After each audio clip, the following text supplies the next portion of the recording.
Mini PCs have exploded in popularity in the last decade with more choices than ever, but they do have their downsides. Previously, we looked at the top 10 reasons to buy a mini PC, so to balance it out, this video looks at the top 10 reasons not to get one. Let's get started.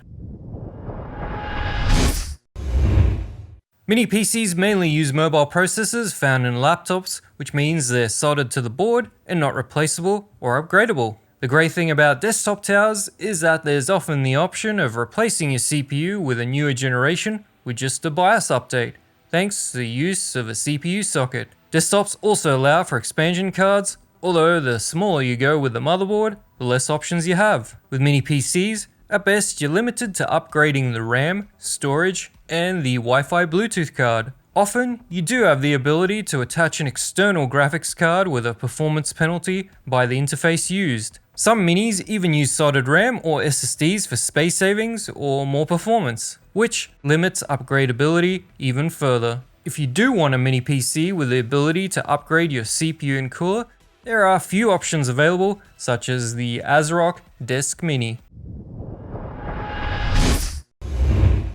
Branding amongst the mini PCs is a mess and very unfriendly to the mainstream. Many of the Chinese brands will use or even reuse an old model name while doing a CPU switcheroo. This isn't really a problem if the CPU is a side grade, or better yet, an upgrade. But there have been cases where it was a downgrade, and if you weren't paying attention to the specs, the mini PC you bought was different and inferior to what was reviewed by content creators. Other times, there may be an internal change, such as switching from replaceable RAM sticks to soldered memory, and of course without changing the model name. Adding a Plus, Pro, Lite, V2 or whatever would indicate the unit has been modified in some way and would really help consumers. Oh, and you gotta love the minis that have a model name with a number, but the successor uses a smaller number, which makes no sense at all. Having looked at hundreds of minis over the decades, I have to say brands have done a poor job overall with their branding, and it's far too confusing for the mainstream. If you're hoping for spare parts to be available for your mini PC, you're going to be sorely disappointed. Sure, most use RAM and SSDs you can upgrade or replace easily enough, and the power supplies are also pretty standard, and replacements can be found on eBay or AliExpress. But a replacement case, heatsink, and fan? Good luck with that. This is why I'm against proprietary parts such as inbuilt power supplies. The less replaceable parts in a mini PC, the more chance of a doorstop or e-waste if something stops working. The lack of spare parts is a problem, and there's been no effort from anybody to start stocking them. So this isn't going to be fixed anytime soon. If you are buying a mini, plan to chuck it once it develops a major fault, or even if it's a small one like the CPU fan failing and you can't find a similar replacement. Bad pre-builds aren't just limited to mini PCs. Laptops and desktops are also guilty. There are some awful pre-build configurations that just shouldn't be for sale. The worst offender for mini PCs is a single RAM stick, 4 CPUs supporting a kit of 2. When 2 DDR sticks are used, the bandwidth effectively doubles.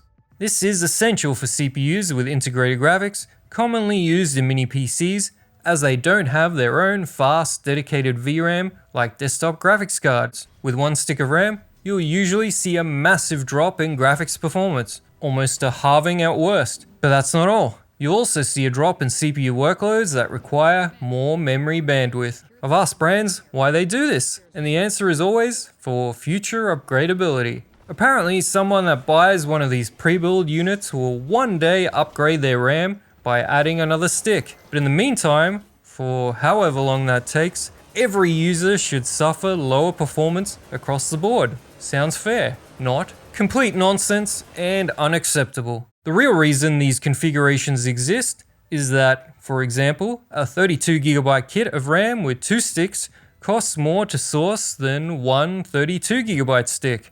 That's it.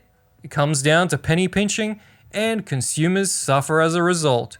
Do not buy a mini PC with a single RAM stick unless it's something outstanding, or you actually do plan to add another one in there, and pretty soon. You're getting a neutered system and shouldn't support the practice. Every review on this channel mentions the configuration received to help you make a more informed purchase. You might have heard the infamous case of malware being found on certain models of mini PCs. As a result, I started to do a virus and malware scan in every review, and we haven't really seen the problem since.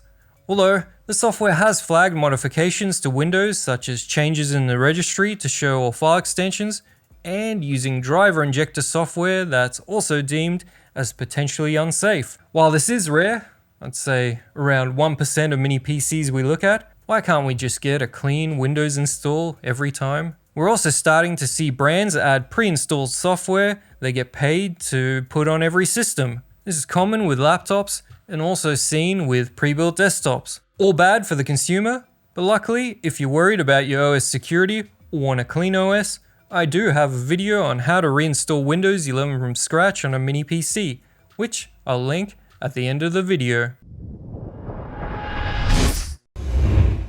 Fake product reviews are a huge problem on YouTube, rarely talked about, but you'll also find them on Amazon and review websites. And it's not just because of AI slop, where the creator is recommending or reviewing mini PCs they've never touched. While those are a huge problem and are cluttering up YouTube, a larger issue is paid reviews, which are basically undisclosed advertisements. Brands may suggest sending the mini PC plus cash for a review, with nothing but positivity expected, and the bigger the audience, the more the creator gets paid. If you get the feeling the creator hasn't properly tested it themselves, they probably haven't, and you should look elsewhere. While paid reviews must be common based on how many times I've seen the offers land in my inbox, both my buddy Team Pandori and I have a strict policy of saying no to cash in exchange for a positive review with talking points. Take that as you will. Ultimately, it's up to the viewer to do the research and decide who they trust. There's a distinct lack of quality control amongst the Chinese mini PC brands. It's crazy that some models ship with broken Wi-Fi and/or Bluetooth from poor placement of antennas. We've seen stickers slapped on crookedly, and even Intel stickers added to an AMD machine. What's going on? There have also been issues with USB and Oculink ports unable to detect eGPUs. One time we looked at a mini that had the fan running non-stop at 100% and required soldering a resistor to fix it. Junk. We've also seen some smaller issues like glue coming off of magnets which hold the lid onto the mini, or scratches and marks on the unit itself. These issues aren't common considering the hundreds of minis we've looked at over the years, but the eGPU, Wi-Fi and Bluetooth issues are unacceptable. Other problems include a lack of BIOS options, and sometimes even basics such as secure boot are not available. Reviewing minis can often feel like being a beta tester, but I do my best to try and get these issues resolved from the brand by getting a BIOS update if possible. While the established Taiwanese brands like ASRock, ASUS, Gigabyte and MSI typically have longer 3-year warranties for their mini PCs and provide drivers and BIOS support, Chinese brands are often lacking, with 1-year warranties and no further support once released. While many of these mini PCs will never see a BIOS update, I'm not too surprised when they're all fighting on price, and mainstream users aren't going to update their BIOS in the first place. That being said, not having drivers on the website and a clear warranty policy are just some of the pitfalls in today's mini PC market. There are also plenty of posts on the web about warranty issues. One being that sending the mini back to China isn't exactly cheap if they don't have a local warehouse handling claims, and others about their warranty claim being ignored, although it's hard to verify such posts. Anyway, if proper support and warranty is important to you, you'll need to pay more and get something from the established brands. In this case, you get what you pay for. Fan noise is a subject near and dear to my heart, and how much I hate it.